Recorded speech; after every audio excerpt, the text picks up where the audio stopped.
Podcast seri pengetahuan dan pemanfaatan bahan tekstil disajikan Adi Kusrianto.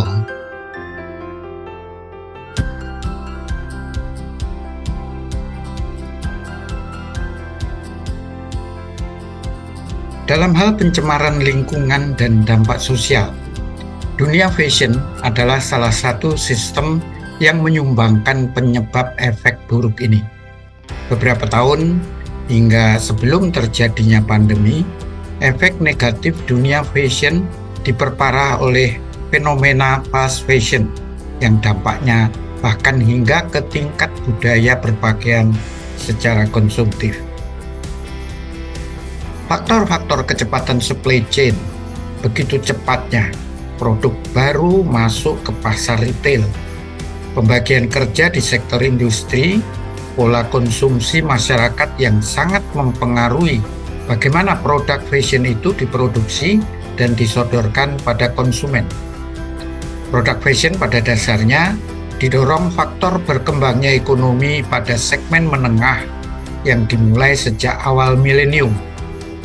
Fast fashion yang konsepnya mirip dengan fast food menuntut penggunaan sumber daya yang insentif dengan biaya murah, limbah tekstil dalam jumlah yang besar dengan dampak beban kapasitas planet yang ditimbuni sampah tekstil yang tidak terurai hingga beberapa generasi.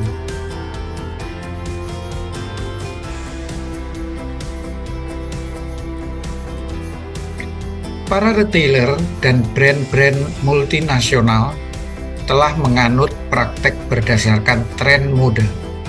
Dengan biaya produksi yang lebih rendah diarahkan ke negara-negara berkembang yang memiliki tenaga kerja murah, bahkan yang secara signifikan mengurangi kualitas bahan yang digunakan demi mengurangi harga jual.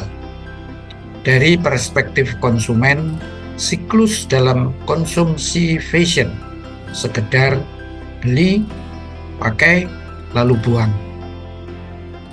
Terjadinya pembuangan pakaian bekas secara terus-menerus memiliki konsekuensi serius bagi masyarakat dan lingkungan yang menerima limbahnya. Karena keinginan mereka untuk mengikuti tren terbaru dan tertarik dengan harga yang terjangkau, permintaan konsumen mendorong pembelian pakaian di luar kebutuhan mereka yang sebenarnya. Hal ini mengakibatkan konsumsi berlebih-lebihan. Sejauh ini, fashion telah menjadi antitesis dari sustainability. Fashion perlu melepaskan diri dari sebagai alat yang sering mendorong pertumbuhan ekonomi yang berlebihan hingga merugikan dampak lingkungan dan sosial. Fashion harus membantu menumbuhkan aspirasi baru dalam hal sustainability, yaitu dalam bentuk gerakan-gerakan sustainable fashion. Saya ajak Anda untuk mundur ke dasawarsa 1990-an. Saat itu, brand-brand multinasional kelas atas memegang teguh gengsinya dengan memproduksi dan bahan-bahan tekstil pilihan kualitas tinggi. Dengan harga tinggi itulah mereka mampu secara konsisten melayani segmen-segmen tertentu yang mampu membayar mereka.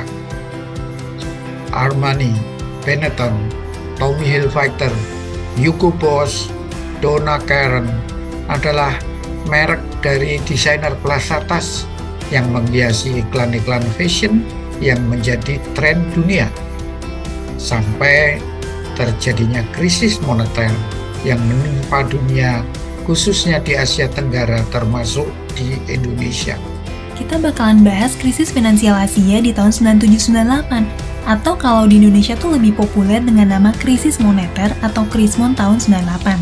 Mungkin kamu masih ingat pas masih kecil di tahun 98, banyak banget berita mencekam baik dari sisi politik, demonstrasi mahasiswa, sampai nilai tukar rupiah yang sangat anjlok. Dari yang tadinya tuh $1 setara sama Rp2.000, nilainya menyusut.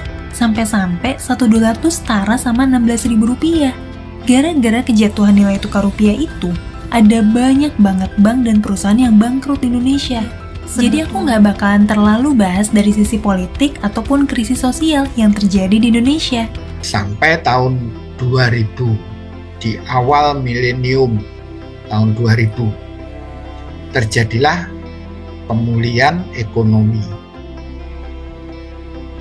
Ketika perekonomian mulai bangkit di awal abad milenium, maka ditandai dengan meningkatnya kemampuan daya beli para segmen menengah.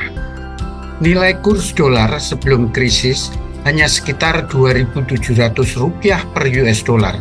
Tiba-tiba melambung menjadi sekitar 7.000-an di awal tahun 2000. Hal ini menguntungkan pabrik yang mengekspor produknya.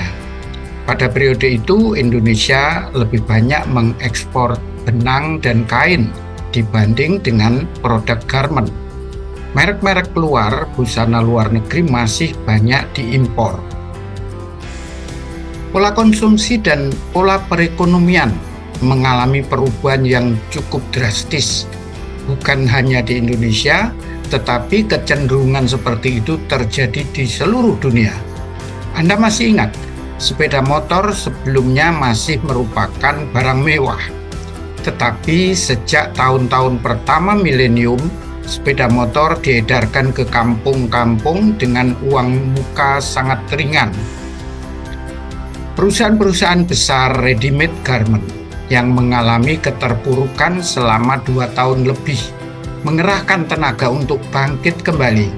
Di antaranya mereka melakukan riset besar-besaran terhadap pasar busana. Bukan saja meningkatkan sales promotion, tetapi juga melakukan riset dengan ilmu psikologi perilaku konsumen hingga psikologi marketing.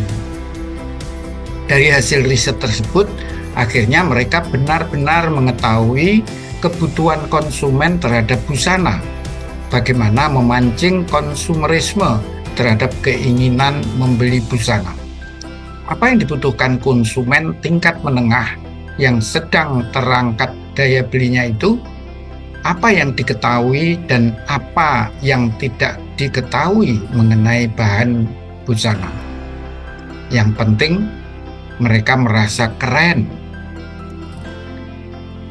Tahun 2010, produk H&M ini bahannya terbuat dari nylon. Tampilannya sangat mewah. Kalau kita beli di pasar Cigondewa, kain nylon ini dijual kiloan. Sedang kalau dijual per meter bisa hanya Rp5.000 per meter. Kebutuhan bahan per dress hanya sekitar 1 meter atau paling banyak 1,1 meter. Dijual dress ini dengan harga $4,95. Untuk costing harga garment ini sudah besar sekali labanya. Tetapi ini harga di Amerika tahun 2010. Di mana jika dibandingkan dengan harga 1 botol lemon cubes atau sebut saja selai jeruk di supermarket Amerika, saat itu harganya $5. Jadi sebuah dress keren berbahan nilon harganya lebih murah dibanding sebotol selai jeruk.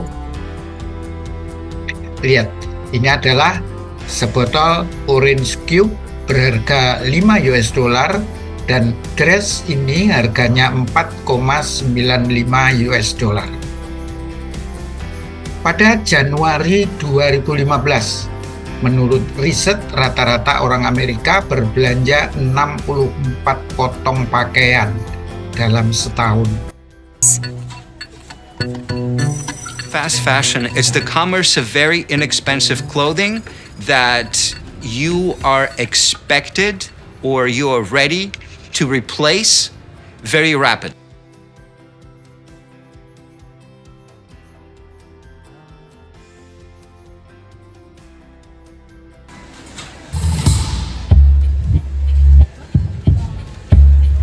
Mass-produced cheap clothes are a disaster for the environment. How could this be allowed to happen? Among the leaders in disposable fashion is a once small Spanish brand that's become a global giant of the industry. Zara now has more than 2,000 stores in almost 100 countries. They'll all be found here under one roof.